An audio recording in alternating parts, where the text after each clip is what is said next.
Caffeine is the most widely consumed psychoactive substance in the world, yet very few people truly understand what it does inside the brain, how it influences our neurobiology, and why the timing of its consumption can either optimize or sabotage performance, alertness, and sleep.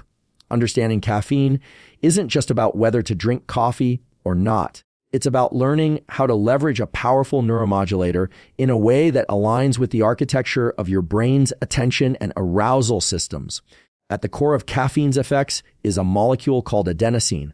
Throughout the day, as neurons in the brain fire and perform tasks, they release adenosine as a byproduct. This molecule starts to accumulate and bind to specific receptors in the brain, particularly in the basal forebrain and other sleep-promoting areas. When adenosine binds to its receptors, it produces a signal that tells the brain, you're getting tired. It's time to rest. This is one of the primary signals that builds what we call sleep pressure. The longer you're awake, the more adenosine accumulates, and the greater your drive for sleep. Caffeine works by blocking these adenosine receptors. It doesn't remove the adenosine, it simply prevents it from binding to its target. In doing so, caffeine creates a temporary state where you don't feel the fatigue that's actually building in your system. This is both a benefit and a potential drawback. When timed properly, this blockade of adenosine can be incredibly useful for increasing alertness, improving concentration, and enhancing mental and physical performance. But if used incorrectly, such as too early after waking or too late in the day, it can disrupt the body's natural rhythm and cause more harm than good. There's a widely misunderstood aspect of caffeine timing that has massive implications for performance and sleep quality. When you first wake up, your body is already experiencing a natural rise in cortisol. Cortisol, despite its reputation, is not just a stress hormone, it's a key regulator of wakefulness. It peaks within the first 30 to 60 minutes of waking and helps kickstart your brain's alertness systems. If you consume caffeine during this cortisol spike, your system becomes less sensitive to both cortisol and caffeine over time. This diminishes the wake-promoting effects of both and can lead to an over-reliance on caffeine just to feel baseline alert. Instead, delaying caffeine intake for 90 to 120 minutes after waking allows the cortisol pulse to do its job unimpeded. Then, when caffeine is introduced, it complements your natural wakefulness instead of interfering with it. By delaying that first cup of coffee, you're creating a powerful synergy between your brain's endogenous arousal mechanisms and an external neuromodulator. The result is a more sustainable, sharper state of alertness without the crash or the afternoon slump that so many people experience. The timing of caffeine also has direct implications on adenosine rebound. Since caffeine doesn't eliminate adenosine but only masks its effects, the moment caffeine is metabolized and leaves the system, all that accumulated adenosine comes rushing back, binding en masse to its receptors. This is one reason people experience sudden drowsiness or crashes a few hours after caffeine intake. To avoid this, the key lies in understanding your own metabolic rate and caffeine half-life. The average half-life of caffeine in adults is about 5 to 6 hours. This means that if you consume 200 milligrams of caffeine at noon, you still have about 100 milligrams active in your system by 5 or 6 p.m. and 50 milligrams by midnight. This residual caffeine can interfere with the onset of deep sleep, even if you're able to fall asleep. You may not feel alert, but the quality of sleep, especially slow-wave sleep, can be significantly impaired. For that reason, it's best to limit caffeine intake to the first 8 to 10 hours of your waking day. For most people, that means avoiding caffeine after 2 p.m. If you want to fall asleep by 10 or 11 p.m., caffeine doesn't just affect sleep and alertness. It also interacts with the dopamine system. Caffeine enhances the transmission of dopamine by increasing the availability of dopamine receptors and their sensitivity. This creates a mild stimulant effect that enhances mood, motivation, and focus. But unlike amphetamines or other strong stimulants, caffeine works more subtly. It doesn't flood the brain with dopamine. Instead, it enhances the signal-to-noise ratio in dopamine pathways, making it easier to stay engaged in tasks and feel motivated. This is one of the reasons caffeine is so effective at improving cognitive performance in states of fatigue. By enhancing dopamine signaling while blocking adenosine, it creates a neurochemical environment where the brain is better equipped to focus, plan, and perform. But again, this benefit is contingent on timing, dosage, and individual sensitivity. Some people are more sensitive to caffeine because of genetic variations in the CYP1A2 enzyme, which is responsible for metabolizing caffeine in the liver. Fast metabolizers can clear caffeine quickly and are less likely to experience sleep disturbances. Slow metabolizers, on the other hand, retain caffeine longer and are more likely to suffer insomnia or anxiety if they consume caffeine too late in the day. Understanding your own sensitivity through experimentation or genetic testing can help you dial in your optimal caffeine window. It's also important to distinguish between different sources of caffeine. Coffee, tea, yerba mate, and even dark chocolate all contain caffeine, but they come with other compounds that influence absorption and effect. Tea, for example, contains L-theanine, an amino acid that promotes relaxation and offsets some of the jitteriness associated with caffeine. When consumed together, caffeine and L-theanine can create a calm, focused state that many people find ideal for deep work or studying. In contrast, caffeine from sugary energy drinks or caffeine pills often lacks these balancing compounds and can lead to overstimulation or abrupt crashes. The delivery method matters. Drinking coffee slowly over time produces a different physiological response than consuming a large dose of caffeine all at once. Sustained release caffeine, like that found in certain teas, provides a more stable elevation of alertness without the highs and lows of quick-release caffeine. Caffeine also has performance-enhancing effects that go beyond the brain. It increases the release of catecholamines, specifically epinephrine and norepinephrine, which prepare the body for physical activity by increasing heart rate, blood flow to muscles, and energy availability. For this reason, caffeine is commonly used as a pre-workout supplement. It can increase endurance, reduce perceived exertion, and even improve reaction times. These effects are not just psychological, they are measurable and repeatable across multiple studies. But again, the timing matters. Taking caffeine too close to an intense physical or mental demand may result in overstimulation or anxiety, especially in those prone to such responses. Ideally, caffeine should be consumed 30 to 60 minutes before the desired peak in performance. This allows for full absorption and CNS engagement at the time of need. Dosage also matters. While low to moderate doses, 50 to 200 mg, are often sufficient, extremely high doses can result in negative effects like irritability, gastrointestinal discomfort, or impaired fine motor coordination. One of the most overlooked aspects of caffeine use is its impact on the body's homeostatic balance. When used chronically and in high amounts, caffeine can create a state of dependency, not just psychologically, but neurologically. The brain, in response to prolonged caffeine exposure, upregulates adenosine receptors.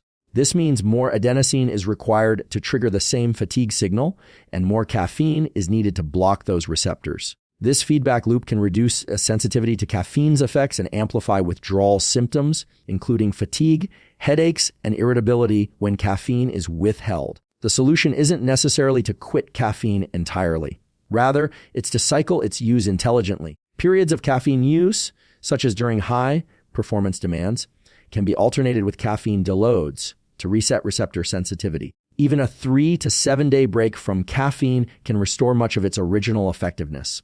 During these breaks, supporting alertness through light exposure, hydration, movement, and deep breathing can help mitigate withdrawal symptoms. Caffeine's impact is also strongly modulated by context. The environment in which caffeine is consumed, along with the activities you perform under its influence, can shape how your brain learns to associate certain mental states with caffeine. If you always drink coffee while working, your brain begins to anticipate alertness from both the beverage and the behavioral context. This can be leveraged for good, training yourself to enter a productive state, or it can create dependency where productivity feels impossible without caffeine. Awareness of these associations is key to developing autonomy over your mental states. Let me know if you'd like the remaining 1,000 other plus words to complete the speech or want this added directly to your document. Another key factor in the caffeine equation is light. Exposure to bright light in the early part of the day has a powerful alerting effect on the brain through the activation of intrinsically photosensitive retinal ganglion cells. These cells communicate with brain regions that regulate circadian rhythms, and they influence the same neurochemical systems impacted by caffeine, including dopamine and cortisol. When you pair early morning sunlight with properly timed caffeine, you reinforce your circadian alignment and increase mental clarity. But if caffeine is consumed in dim environments or at inconsistent times, It can contribute to a state of internal dyssynchrony where your brain's alertness cues are misaligned with the external environment. This is often why people feel wired but tired, where their body is overstimulated but their mind feels cloudy. We also need to consider the interaction between caffeine and sleep architecture. Sleep is not a uniform state. It includes cycles of light sleep, deep sleep, and rapid eye movement, REM sleep.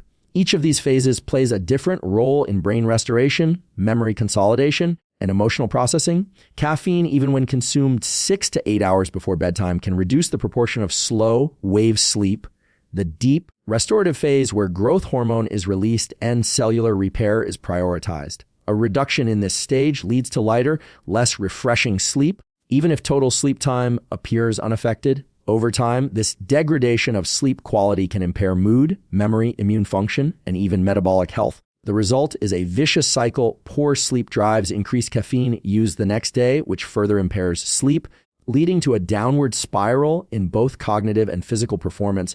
That this is why some of the most high-performing individuals are incredibly disciplined about their caffeine intake. They use it surgically, not constantly. They avoid caffeine too close to bed. They leverage it for specific performance windows, and they deliberately create caffeine-free periods to resensitize their system. This is not about denial. It's about control. When you control your caffeine use, you control your brain's access to energy, clarity, and focus. But when caffeine use is reactive, used to compensate for poor sleep, mental fatigue, or stress, it becomes a crutch that weakens your endogenous capacity for alertness. And it's also worth addressing the relationship between caffeine and mental health. While low to moderate caffeine use is associated with improved mood, reduced risk of depression, and enhanced cognitive function, excessive use can amplify symptoms of anxiety, especially in those predisposed to it. Caffeine increases arousal by stimulating the release of adrenaline and noradrenaline. In individuals with a sensitive stress response, this can push the nervous system into a state of hyperarousal. This doesn't mean that people with anxiety should avoid caffeine entirely. Rather, it suggests that dose, timing, and context must be carefully calibrated. For example, consuming caffeine after a meal rather than on an empty stomach can reduce the rapid spike in arousal and provide a smoother experience. Likewise, combining caffeine with calming practices like breathwork, cold exposure, or walking can help mitigate overstimulation and redirect energy toward focused engagement. For individuals who rely on caffeine to get through their day, the best starting point is not necessarily to eliminate caffeine, but to improve sleep, light exposure, hydration, and exercise. Once those pillars are in place, caffeine can be reintroduced as a tool for enhancement rather than compensation. And if caffeine use has spiraled into dependence, tapering the dosage over several days is often more effective than abrupt cessation.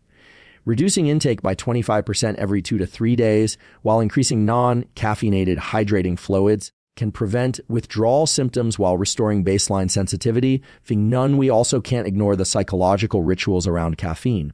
For many people, the act of brewing coffee or tea, the warmth of the cup, the aroma, it all signals a shift in state.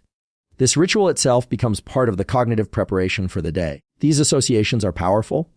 They create conditioned responses that enhance focus and readiness. So rather than eliminating caffeine, we can optimize the ritual, choosing high-quality sources, pairing it with morning light, and consuming it mindfully rather than automatically. When caffeine use becomes intentional, it supports the alignment of brain and body toward purposeful action. Caffeine's relationship to learning and memory is also fascinating. Research shows that caffeine can enhance memory consolidation when consumed shortly after a learning task. It appears to strengthen the neural encoding of information, especially for emotionally salient material. This effect likely results from caffeine's modulation of norepinephrine and dopamine, two neurotransmitters involved in attention and salience detection. In practical terms, consuming a moderate dose of caffeine after studying or skill acquisition could enhance retention and recall. However, consuming caffeine before a learning task can be a double-edged sword.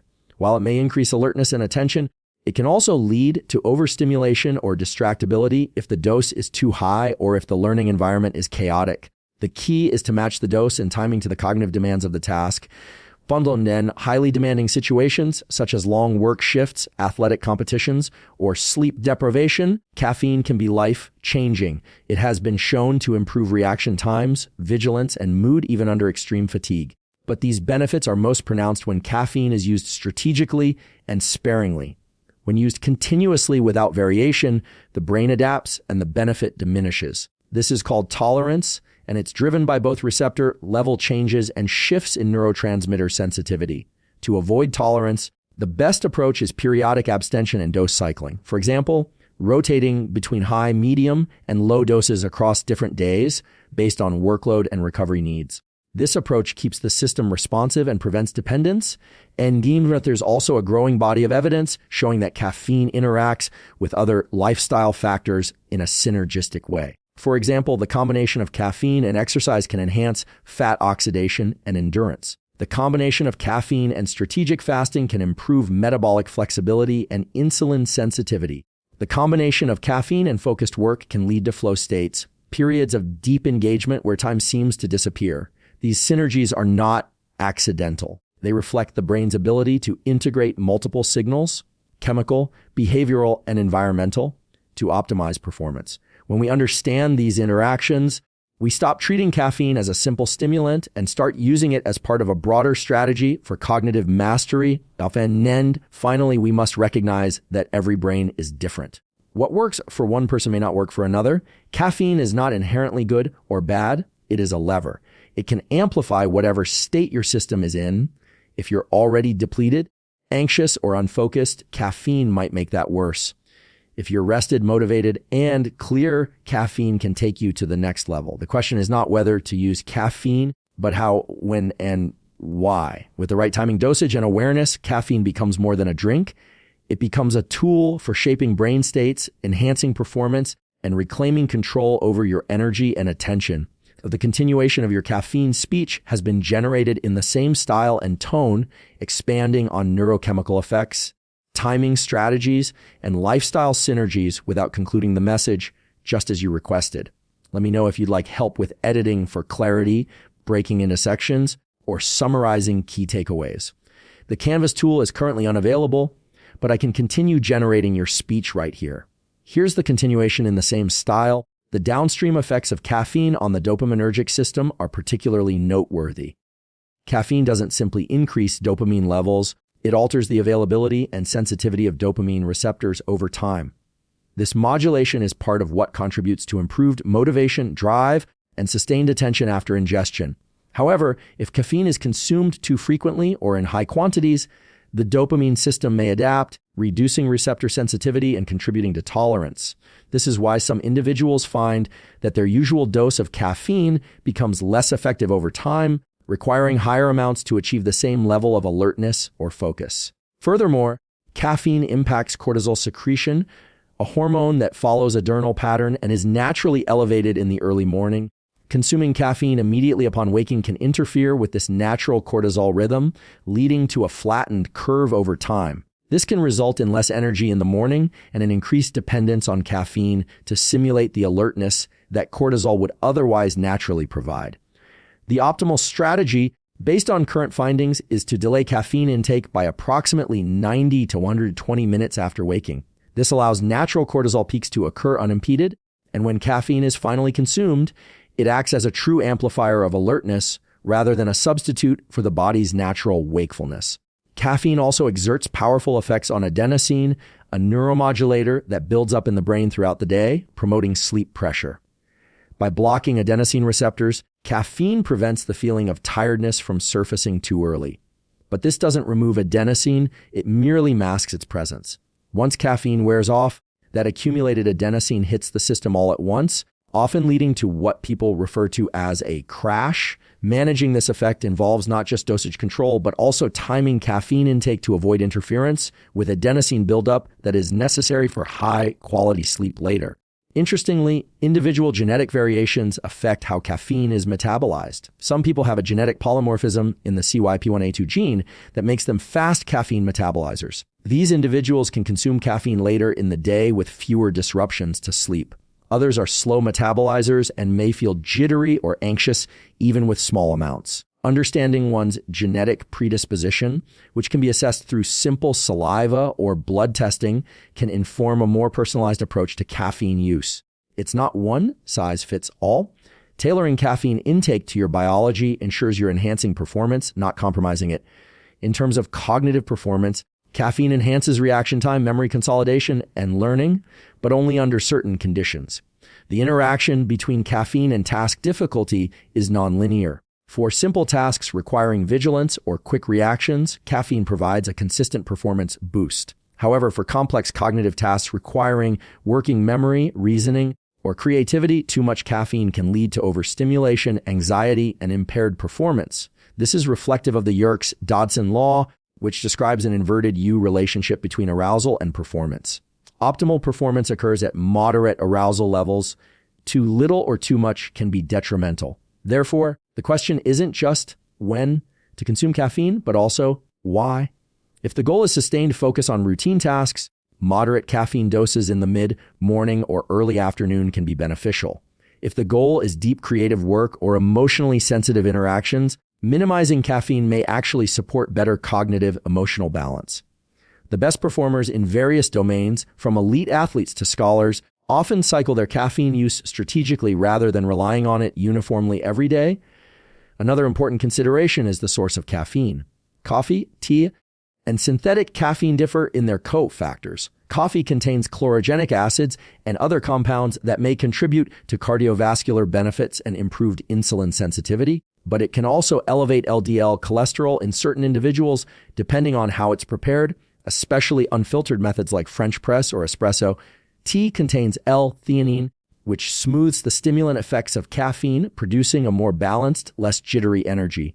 Synthetic caffeine, found in energy drinks and some nootropics, delivers a more abrupt impact on alertness and often lacks the balancing compounds found in natural sources. Hydration also plays a role in how caffeine affects the brain and body. Since caffeine is a mild diuretic, chronic consumption without adequate fluid intake can lead to subtle dehydration, which impairs cognition, mood, and physical performance. Ensuring that caffeine consumption is matched with water intake, especially in the morning and around workouts, is a simple yet often overlooked strategy for optimizing both mental and physical outcomes. Sleep quality remains the linchpin in this entire discussion. Even if caffeine is consumed earlier in the day, its half-life, ranging between 5 to 7 hours in most individuals, means that a 2 p.m. cup of coffee can still leave residual caffeine in the system by 10 p.m. This impacts deep sleep stages, particularly slow wave sleep, which is essential for memory consolidation, emotional regulation, and hormonal balance. The effect may not always manifest as difficulty falling asleep. More often,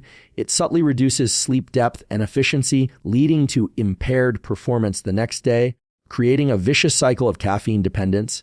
Breaking this cycle starts with awareness and behavioral shifts. A structured caffeine cut-off time, typically around 8 to 10 hours before intended sleep, can restore natural sleep architecture. Incorporating alternatives like L-theanine, adaptogens like ashwagandha or rhodiola rosea, or engaging in NSDRs, non-sleep deep rest protocols such as yoga nidra or deep breathing can help maintain energy and focus without relying solely on stimulants. Exercise is another variable that modulates caffeine's effects. Physical activity, particularly aerobic training, increases the body's sensitivity to catecholamines, which enhances caffeine's effects. Athletes often use caffeine as a performance enhancer, and indeed, it's one of the most well-researched ergogenic aids. But chronic overreliance on caffeine for workout motivation can mask overtraining, increase cortisol chronically, and impair recovery. Strategic cycling of caffeine use around key training sessions while keeping off days caffeine-free maximizes benefits while minimizing adaptation. Moreover, the psychological effects of caffeine are not purely biochemical. There's a powerful placebo effect. Studies have shown that individuals who believe they've consumed caffeine perform better even when given a decaf placebo. This highlights the interplay between expectation, perception, and neurochemical outcomes. Awareness of this placebo effect empowers individuals to use caffeine more mindfully, recognizing that part of its benefit lies in the rituals and associations surrounding its use. Caffeine tolerance and dependence develop with regular use. This is not inherently problematic if consumption is kept within a range that supports rather than impairs health. For most individuals, 200 to 400 milligrams per day is considered safe. But for sensitive individuals or those dealing with anxiety, sleep issues, or adrenal dysregulation, even this range may be too high. Taking regular caffeine breaks, 2 days per week or 1 full week every 2 months, can reset receptor sensitivity and restore its potency when needed most. On a neuroanatomical level, caffeine impacts the basal forebrain and prefrontal cortex, regions involved in attention, planning, and decision-making. It strengthens functional connectivity within the default mode network and suppresses activity in regions associated with mind wandering. This shift toward task, positive brain states enhances productivity and focus. But again, this only works in synergy with healthy foundational habits, light exposure early in the day, physical activity, nutrient-rich meals, and consistent sleep timing. In people who struggle with mood disorders or ADHD, caffeine can provide temporary boosts in focus and motivation. But it's not a replacement for proper diagnosis, treatment, or supportive practices like therapy and mindfulness. In these populations, caffeine should be used with particular caution and under supervision, as it can exacerbate anxiety or interfere with medication. Caffeine's interaction with food is another area of importance. Consuming caffeine on an empty stomach increases absorption speed, but can spike cortisol and blood glucose, leading to energy fluctuations and irritability. Having caffeine with a protein or fat-rich meal can blunt these spikes and provide more stable energy. The traditional morning coffee and donut pairing, while common, is metabolically disruptive and contributes to the very crashes people seek to avoid. A shift toward pairing caffeine with whole food nutrients supports not just performance but long-term health. Let me know if you'd like me to keep going with the remaining content or break this into a formatted document. In summary, caffeine is one of the most powerful legal stimulants we have access to, and when used strategically, it can significantly enhance focus, motivation, cognitive performance, and even physical output. But like any tool that affects the brain, it must be approached with awareness, timing, and individualization. When we understand how caffeine interacts with adenosine, dopamine, cortisol, and sleep, we gain the ability to harness it, not to override our biology, but to work in harmony with it. It's not just about drinking coffee, it's about knowing when, why, and how to use caffeine to support your goals, not sabotage them.